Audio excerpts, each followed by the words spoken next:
Turn left. Well, I weren't gonna fucking turn right, was I? Because I'll be into fucking housing. The doctor is back in the office, and today we're going to be doing fights to make after the completion of UFC 321, Aspinall versus Gane. Don't forget to like, comment, subscribe. On the road to 100 subscribers. I appreciate all the feedback, all the comments on the last video. I think we did 2,000 views on that, which was the biggest video on the channel thus far. So that's really encouraging. Again, appreciate all the support. Let's get into the video. Starting off with the most obvious one. Tom Aspinall versus Gane II. The rematch has to be made. I mean, I've heard some arguments that Alexander Volkov could be a possible guy to fight Tom Aspinall next. I think that's the dumbest thing I've ever heard. I mean, Volkov, first of all, not a great performance. We'll talk about that later in the video. But listen, Gane had his moments in this fight. Was hitting Tom Aspinall with the jab, stung him, stuffed the takedown. Also had about 3 eye pokes, other than the one that he landed already. I mean, Gane's a dirty fighter. I understand why people want him gone and they want Volkov in there, because this is what he does. This is what he does, mate. This is what he does. He kicks you in the groin, mate. I just switched British to Australian there. He kicks you in the groin, and then he pokes you in the eye, and then he hits you in the back of your head when you're on the ground. Like, that's what he does, mate. That's Gane's game. He's a scumbag. That being said, he made Tom Aspinall look human for a round and was up. Probably had a 10-9 round, barely up on the significant strikes. I mean, you'll hear a bunch of losers say that he was dominating Tom Aspinall. Not true, but that's besides the point. He made it look competitive, and he was winning, and I was impressed overall with Gane's performance. And also, a bit of an odd take, I've heard this from Guru and a couple other guys. This creates a lot of buzz for the heavyweight division. That wasn't there. A lot of people just figured Tom Aspinall, he'll steamroll Gane. Then, you know, either he fights Pereira or he just fights Volkov and then he rolls over Volkov, and there you go. You know, that's kind of Tom Aspinall. Instead now, you have Gane, who put on a strong round 1 against Tom Aspinall. You have the whole controversy, one of the craziest things with the double eye poke, and heel Tom Aspinall. He was pissed talking to DC. He was like, why is the crowd booing me, man? I mean, why is the crowd booing me? That was a really shitty Tom Aspinall, but that was my Tom Aspinall. You got to deal with it. We're going to work on it. But he'll heel Aspinall, which I like. So next time in the presser leading up to the rematch, you're going to see him, I bet, going after Gane a little bit. And as for when this is going to happen, you've heard December, put it on with Pantoja and fucking, the Merab fight, the Merab championship fights. When was the last time we had 3 championship fights on a card? I don't know if I could see it happening as much as I'd love to, and it would make sense. I don't think it is. I could see earliest probably January. Maybe they throw it on the first Paramount card when the new Paramount deal kicks in. Either way, I want this fight just to get done, because you're in a position with Tom Aspinall where he had 3 fights left on his contract before this fight. Now it's down to 2. You have Andy Aspinall, his dad, and his trainer saying, oh, I want to take Tom over to boxing. And you're like, this is the whole fucking Francis Ngannou situation over again. It sucks. This division's a mess. But at the very least now, you have a storyline for the heavyweight division coming in to this next fight, into the rematch. It builds up a little bit of, rivalry and a little bit of just intensity in the fan base, because you see it all over Twitter how angry people have been about this fight, whether you're trashing on Tom Aspinall, whether you're defending Tom Aspinall, then you have all the John Jones fans losers. Either way, this is the rematch that has to be made. Book it. Tom Aspinall versus Gane II has to happen. Next up, I'm going to make this very brief because I particularly don't care about Mackenzie Dern or Tatiana Suarez. This division sucks. I can't believe Mackenzie Dern's a champion. If you would have told me years ago that Mackenzie Dern somehow became the champion, I'd be like, what the fuck? And credit to her. She made her last fight against Jandiroba to win the belt. I thought they did a decent job. It was a decent scrap, but nobody's ever getting finished in terms of on the feet. But still, credit to her. She's the champion. Suarez is coming off of a win over Amanda Lemos. Lemos beat Mackenzie Dern, and Suarez's only loss is to Zhang Wei Li, right? So, Zhang Wei Li? Yeah, Zhang Wei Li. Why? For a second I was like, did I call the wrong name? Realistically, this division is only getting saved if Zhang moves back down after beating Shevchenko, or she loses. Who particularly cares? But if Zhang doesn't move down, this is the fight to make. Mackenzie Dern versus Tatiana Suarez. Nope. Moving on. We have to do Merab versus Umar too. It's really the only matchup you can make And I understand, Umar Nurmagomedov, he calls out Ayman Zahabi and fucking Davison Figueiredo. What a waste of energy that would be for Umar Nurmagomedov. Both miles better than both, and that's coming from a Figgy guy. Figgy, being in the 6th ranked spot, coming off of a nice win over Montel Jackson, can't strike for shit. His grappling is still good, but what win does that do for you? I know some people are like, Umar needs another win. That wasn't super convincing over Mario Bautista. What's next for Merab after he beats Petr Yan? You know what I mean? Like, look at there. It's like, if Song Yadong beats Sean O'Malley, Song Yadong versus Merab, or maybe Ayman Zahabi, they throw him all the way up to the top. Like, it's just, there's no other good options. So, and this Umar nearly beat Merab. I mean, he had 2 rounds on him, just couldn't. The last 3, Merab just pushed him around and dominated. It's the only guy we've really seen Merab on this championship run come close to beating him. So, in my opinion, this has to be made. There's obviously the Dagestan versus Georgia rivalry. These 2 dudes do not like each other. They hate each other. Merab would probably be down to fight this sometime in March, I bet, if this fight were to happen. Book it, UFC. This could sell. I mean, I guess once it gets to Paramount, it's not selling pay-per-views. But a ton of people are going to watch this because they've already seen the first fight. They know both these dudes. They're both big names. They don't like each other. And they had a very competitive first fight. And Umar, eventually this guy's going to have the belt. Either he'll wait out Merab and Merab eventually retires, or Umar will beat him. I personally don't think he's going to beat Merab, but you never know. I mean, he made it close and nearly beat him. I would still pick Merab in this rematch in terms of his finishing ability's gone better. I think he's only improved as a martial artist since the Umar fight. So that's it. This is the matchup to make, though. Don't waste fucking Umar on Ayman Zahabi or Davison Figueiredo. Those are useless matchups, and if he wins those, does it prove anything about Umar? Like, I don't really care. I get you wanted him to go out there and finish Mario Bautista. Bautista's a tricky customer. He's a tough cookie. He's real scrappy. So I'm going to go with Merab versus Umar 2 as the next match that you have to make in the UFC sometime probably in March after Merab beats Petr Yan in the rematch. Moving on. Speaking of Mario Bautista, I'm going to match him up with Davison Figueiredo. I think Mario Bautista is an interesting spot. I also considered Ayman Zahabi for this matchup, but I was like, the UFC, they probably don't want to get rid of like 2 newer-ish names at the top of the rankings to fight each other. You know what I mean? They'd probably like to get rid of some of the old guard, kind of like how they had Zahabi fight Chito Vera. I would get Mario Bautista to fight Figgy. I think this gives a good. If looking at this in the UFC's perspective, it's like, all right, well, Mario Bautista, he's probably the 6th best bantamweight, I would say. And if he beats Figgy, obviously he is, but it gives you a chance to kind of get rid of an old fuck like Figgy, who was coming off a decent performance at Montel Jackson. It wasn't great, but he won, and a lot of people doubted him.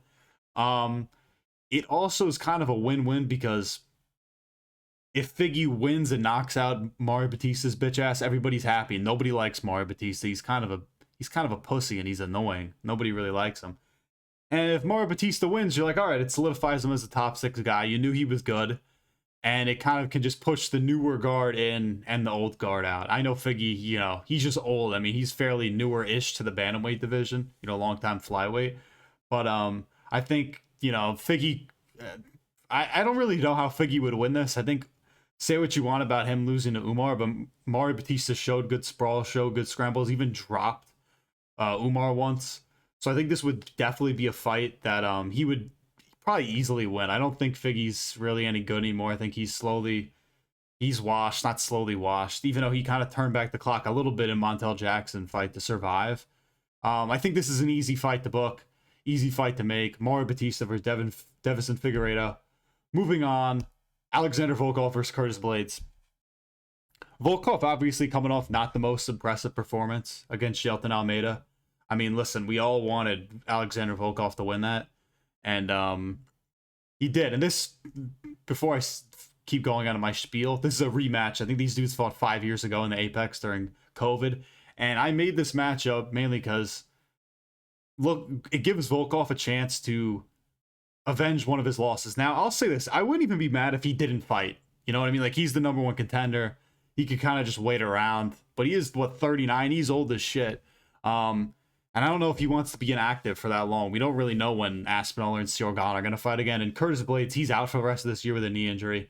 Didn't really look that great in his last fight versus what's his name, Rivzan Kuniev in Azerbaijan back in like June or July, whenever that happened. I think this would be a fun little striking technical matchup. Curtis Blades is very good. I know he's been hurt, but if Curtis Blades wins this, he's able to enter right back into title contention. If Volkov wins this, he gets to avenge a loss and kind of further boost his resume, and I think give people more confidence heading into a possible championship fight against either Tom Aspinall or Cyril Gane. I think it'd be an overall fun fight. You could put this as a main event on a fight night sometime next year once Curtis Blades is all healed up. But overall, I think a good, solid matchmaking, and I do think Volkov should not sit out. I know I said it wouldn't be pissed, but I don't ever want to see dudes sitting out, especially a guy like Volkov, who's fairly entertaining. Moving on to the loser of that fight, Jailton fucking Almeida. And we're going to match him up against Sergey Pavlovich. Fuck Jailton Almeida. I was looking at the heavyweights. I was like, who are you going to fight? Put him against Spivak, what he's fighting. Like, he's not going to fight like a Taliesin Teixeira. I consider Derek Lewis. I also consider Derek Lewis for Alexander Volkov as a possible fight. But I'm like, I don't want to see Derek Lewis fight fucking Jailton Almeida. Because imagine, like, Derek Lewis, not that this would happen, but he just gets not blobbed on, but just sat on by boring-ass Jailton Almeida. I'd rather just let Sergey Pavlovich do it. Sergey Pavlovich has become kind of a decision merchant after being a long time, a guy who would just finish everybody. He's coming off wins against, Waldo Costa Cortez, my Dominican brother, and then fucking Rosenstrike, right? Those are his last two wins. He won by decision. Pavlovich is a bit of a tricky customer. He can grapple well. He's well-rounded. I know he's probably on the downswing in his career, but I don't really see a ton of other options for Jailton Almeida to fight at heavyweight. I would just cut Jailton Almeida. I could see a world where he fights Ante Delija, depending on if he beats Waldo Acosta Cortez, right? That's how you say his name. Whatever my Dominican brother is. Que whatever happens there, I could also see that as a possibility. But I think Jailton Almeida versus Sergey Pavlovich makes perfect sense. Just fuck Jailton Almeida, though. I would just cut him from the UFC. So boring. I don't know. Do your job. Moving on down the card to the winner of the Alexander Rakic versus Azamat Murzakanov fight. Azamat Murzakanov, I'm going to match him up against Khalil Roundtree. Now, in a video prior, I said we should do Khalil Roundtree versus Dominic Reyes. I said, put that in the White House. Both these dudes need a lot of time to recover. I almost feel like that needs too much time to recover, though. And I don't know what kind of what kind of stakes is that for Khalil Roundtree? You know what I mean? Like, Dominic Reyes is fully washed now.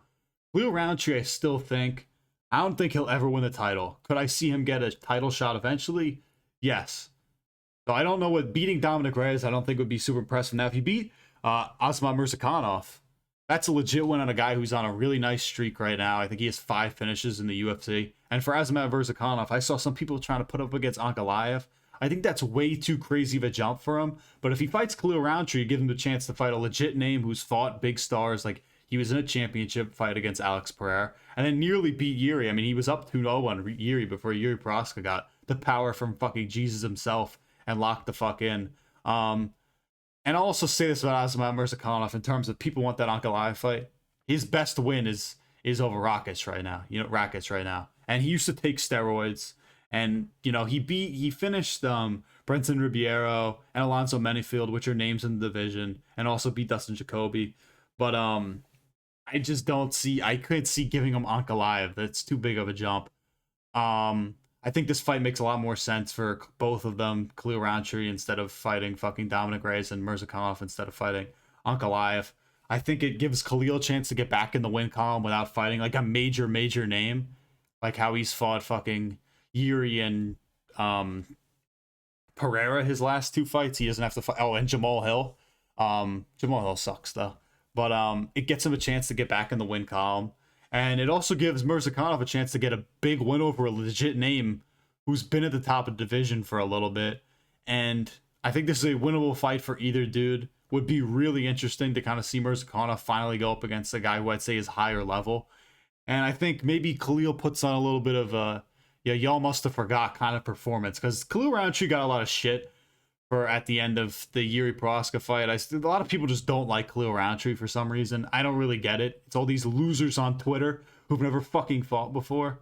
But that's besides the point. Book this, Azamat Murzakanov versus Khalil Roundtree. Moving on to loser of that fight, Alexander Rakic versus Johnny Walker. The goofball matchup of all goofball matchups. The fluke versus the fluker. Somebody would just die in this matchup. Somebody's getting knocked out. Somebody's getting knocked out early. I think Alexander Rakic is done. I don't think this guy has anything left. People are saying move up to heavyweight. Bro, your chin's done. I don't see a world in which you move up to heavyweight and survive. Even if you're more skilled, you're staying in range and shooting those dumb fucking takedowns aren't going to work anymore because somebody will clip you. I mean, you got clipped with a fucking jab by Murzakanov and just died. So I see no way this happens. Your chin's done. Both these dudes incredibly unpredictable. I almost said Valter Walker. Fucking Johnny Walker's coming off a really nice finish over Minyang Zhang in China. That was a big win. That shows how much he can just fluke shit like that. And then before that got finished by Volkan Ozdemir and then Big Ank. Rakic is on a 4-fight losing streak. Lost to Jan, lost to, Ankalaev, lost to Yuri, and now has lost to Murzakanov. Listen, if you lose this fight, you got to retire. I don't want to see you take any more damage. So I would do Rakic versus Johnny Walker. This is a goofball matchup. This is like a fight night. This is fight night. I could see the UFC this could be the headliner of some bullshit ass Apex card or bullshit fight night. Like, they would do some bullshit like this. That's what this says to me. I know you'd be like, this should be first fight on a main card or something, but no, they would do some bullshit like this. This would be the main event of a fight night or an Apex card. Anyway, down the card we go to Ikram Aliskerov, and we're gonna match up against Roman Dolidze. Aliskerov's like right outside the top 20 of or right outside that top 15 rankings in the middleweight. Dolidze coming off an embarrassing loss to Fluffy where he got his manhood taken away from me. Ikram, he's 4-1 in the UFC. His only loss is to Robert Whittaker. He has 3 finishes. You get a nice win over Iron Turtle, and here we go. We give you the 12th ranked guy in Roman Dolidze, who one thinks anything special. He was on a 3-fight win streak before losing to Fluffy, and I think he lost to Mavov before that.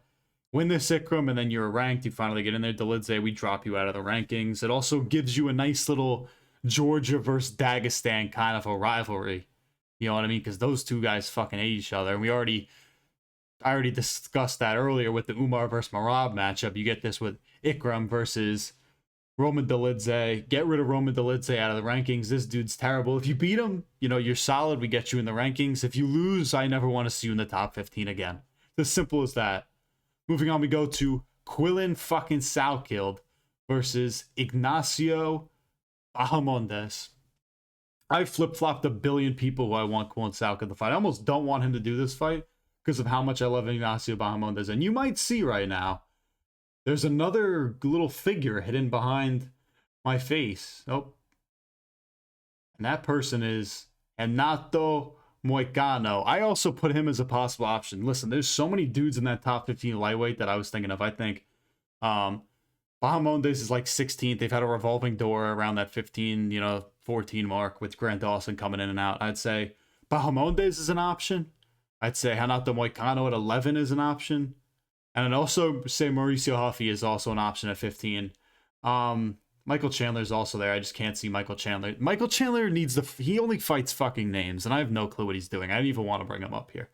But the reason why I didn't pick Mauricio Huffy was because I think the UFC wants to still protect him as kind of this name. And if you put him against Salkilld, it's like if he loses to Salkilld, then he's kind of in a really fucked up spot because he's on a 2-fight skid, and he's lost to 2 legit dudes in BSD and Salkilld, and you're like, where is he going from there? Bahamondes, who I think is equally as fucking good as Salkilld, if not better, isn't as much of a big name as a Mauricio Huffy, so I could see this making a little bit more sense from the UFC's perspective. Honestly, the Moicano matchup, I would like a little bit more for Salkilld. Like, get Moicano out, just retire him, and this is coming from a Moicano guy. I'd rather just see him put out an old fuck like Moicano, get the lightweight division, get some of those old dudes out of there. That being said, do I have anything else I want to say about this Quillan Salkilld versus Ignacio Bahamondes fight? Listen, I'll also say this about Bahamondes. This guy's a tough out. I could totally see him beating Quillan Salkilld. He had that tough loss to Fiziev, but then it submitted Jalen Turner, and it knocked out Manuel Torres before that. Quillan's on a nasty finish run right now. I think he's finished his last 2 dudes. Beat a top 20 guy in Nasrat Hakparast. But whose parents were in a what did they say? John Anik was like, his parents work in a bakery. Dead. Head kick. Dead. This is easily the fight I would make. Quillan fucking Salkilld versus Quillan fucking Salkilld, mate. This guy has the best mullet mustache combo on the roster. And Bahamondes is a beast too. What's he from? Peru. So this is a great matchup. Moicano is kind of a backup option of that. Either way, give Salkilld a chance to fight a guy who's pretty basically top 15, or he's like the 17th ranked guy. So it gets him another legit name. Or he fights Moicano and he puts him out. Moving on to Valter Walker versus Marcin Tybura. Valter Walker, he calls out Hamdi Abdullah Wahab. Then he really just got cut from the UFC, so I guess beating Chocolate Peppa Pig isn't a fucking enough. And I wouldn't have made that matchup anyway. Valter Walker, he needs to fight a dude in the rankings who has been there for a while. And Marcin Tybura is the obvious one. There's a couple other dudes too, like I could see him fight like Mick Parkin. Shit, even Derek Lewis I think would be an option, because Derek Lewis loves beating up fucking random Brazilians. So beating up Valter Walker would make sense. But I also think Valter Walker just broke his leg, apparently. There was a leg kick from Louis Sutherland. I just saw him posted on Instagram at least right before this video. So whatever, he'll be out the rest of the year. But, you know, Marcin Tybura, he just got embarrassed by Ante Delija, who's good. But Tybura, he's got good wrestling. He can fucking mix it up a little bit. He's not as much of a fat can as some of these other blobs that Valter Walker has beat. I also didn't, another note about the Derek Lewis thing, I also didn't match him up with Derek Lewis simply because I don't want to lose Valter Walker to Derek Lewis, the Derek Lewis buzzsaw. At least if he beats Marcin Tybura, you're like, all right, there you go. Now we can just stick you in the top 12 forever. You know what I mean? Like, you'll never leave. You'll become a gatekeeper at worst. So I'd still pick Valter Walker to probably win this matchup, but I like this matchup for Valter Walker. Gets us a chance to get rid of one of the goated gatekeepers in Marcin Tybura. If you beat him, you're good. If you lose, you fucking suck. Moving on, we're going to do, I think, 2 more after this, or maybe 1 more.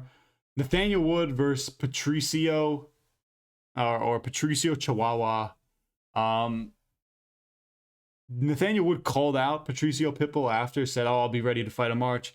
Patricio Pitbull's like, let's fight in January. I want to be on the Paramount card, because the dude who got fucked over with the Lucien Keita thing, where he went to France, he went to Lucien Keita's country.